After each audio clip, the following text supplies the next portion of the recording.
সমাগত মহাশিৱৰাত্ৰি মহাদেৱক আৰাধনা কৰিবৰ বাবে ৰাজ্যৰ প্ৰতিটো শিৱ মঠ মন্দিৰৰ দৌলসমূহত আৰম্ভ হৈছে শিৱৰাত্ৰিৰ প্ৰস্তুতি।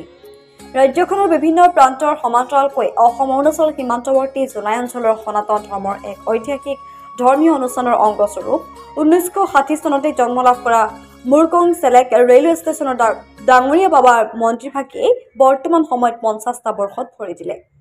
সেই ঐতিহাসিক মধুৰ ক্ষণত যোগ যুগান্তৰ কৰি ৰখাৰ বৃহৎ উদ্দেশ্যৰে 2024 বৰ্ষৰ পৰা চলিত মহাশিৱৰাত্ৰিলৈকে গৌৰৱোজ্জ্বল 50তম সোণালী জয়ন্তীৰ কাৰ্যসূচী গ্ৰহণ কৰা হৈছিল।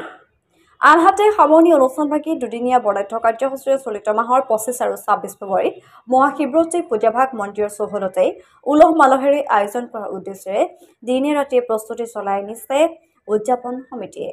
উল্লেখযোগ্য যে সোণালী জয়ন্তীৰ লগত সংগতি ৰাখি আয়োজন কৰা মহাশিৱৰাত্ৰিৰ দুদিনীয়া কাৰ্যসূচীত ৰাজস্থানৰ পালি জিলাৰ পৰা 1008 শক্তিমুনি মহাৰাজৰ দ্বাৰা মহাৰুদ্ৰ অভিষেক শ্ৰৱণৰ লগতে ৰাজ্যৰ মংগলাৰ্থে বিভিন্ন যোগ যজ্ঞ কৰা হ'ব বুলিও জানিবলৈ দিয়ে মন্দিৰৰ পুৰোহিত আৰু উদযাপন সমিতিৰ বিষয়ববীয়াই।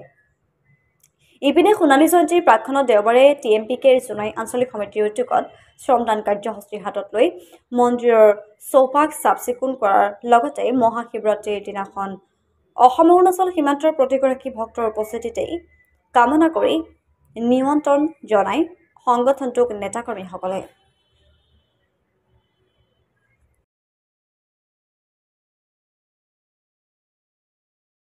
তাকাম মিচিং পৰিণ কাবাং জোনাই আঞ্চলিক সমিতিয়ে এটা নতুন মিছন লৈছিলে, এটা পৰিকল্পনা আছিলে neat clean and healthy Jonai বুলি। যি আমাৰ পৰিকল্পনা আছে সেই পৰিকল্পনাক আমি এটা কাৰ্যকৰী কৰিবলৈ গৈ আজি প্ৰথমবাৰৰ বাবে ইয়াতে মুৰকং চেলেক ৰেলৱে ষ্টেচনৰ সমীপত থকা যি ডাঙৰীয়া বাবাৰ মন্দিৰ, এই মন্দিৰৰ পৰা আজি আমি আৰম্ভণি কৰিছোঁ।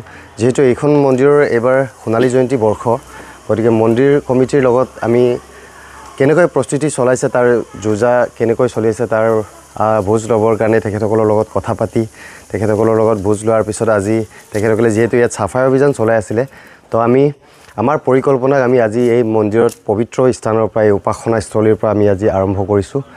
ইয়াৰ পিছতে আমাৰ পৰিকল্পনা যিটো আমাৰ পৰিকল্পনা আছে সেই পৰিকল্পনা আমি এতিয়া ইয়াতে যিমান আমাৰ আঞ্চলিকৰ অন্তৰ্গত যিমান ৰাজহুৱা ঠাই আছে, ৰাজহুৱা অনুষ্ঠান প্ৰতিষ্ঠান আছে, গোটেই অনুষ্ঠান প্ৰতিষ্ঠানবোৰতো আমি এই পৰিকল্পনা আমি ফলপ্ৰসূ কৰিবলৈ চেষ্টা কৰিম। নমস্কাৰ, মুৰকং চেলেক ৰেলৱে ষ্টেচন ডাঙৰীয়া বাবা মন্দিৰত প্ৰতি বছৰে মহাশিৱৰাত্ৰি আমি পাতোঁ। এই বছৰ আমাৰ সোণালী জয়ন্তী বৰ্ষৰ উদযাপন আমি প্ৰস্তুতি চলাই আছোঁ আৰু আমি আমাৰ প্ৰস্তুতি হ'ল 25 আৰু 26 তাৰিখে আমাৰ পূজা অৰ্চনা হ'ব। এই 25 আৰু 26ত 25 তাৰিখে আমাৰ যোনটো প্ৰস্তুতি আছে, এই 25 তাৰিখৰ 10টা বজাত আমি শোভাযাত্ৰা ওলাম। এটা প্ৰস্তুতি। দুটা প্ৰস্তুতি হ'ল আমাৰ 5টা বজাত আমাৰ শ্ৰী শ্ৰী শক্তিমুনি মহাৰাজৰ পৰা আমি ৰুদ্ৰাভিষেক কৰিব, মহাৰাজে ৰুদ্ৰাভিষেক কৰিব। তাৰপিছত আমাৰ 26 তাৰিখে হ'ল প্ৰস্তুতি। আমি ৰাতিপুৱাৰ পৰা আমাৰ পূজা অৰ্চনা, আমাৰ শিৱৰাত্ৰিৰ পূজা অৰ্চনা আমাৰ চুৰু হ'ব। এই পূজা অৰ্চনাৰ পিছত আমাৰ সন্ধিয়া আমাৰ প্ৰসাদ, শিৱ প্ৰসাদ আমাৰ আৰম্ভ হ'ব। এই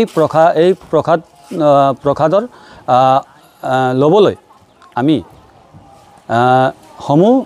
অসমৰ ৰাইজৰ আৰু অৰুণাচল ৰাইজক মই অনুৰোধ জনাইছোঁ যে আমাৰ মন্দিৰত আহি কিনে আমাৰ সেৱা আৰু আমাৰ প্ৰসাদ গ্ৰহণ কৰিব।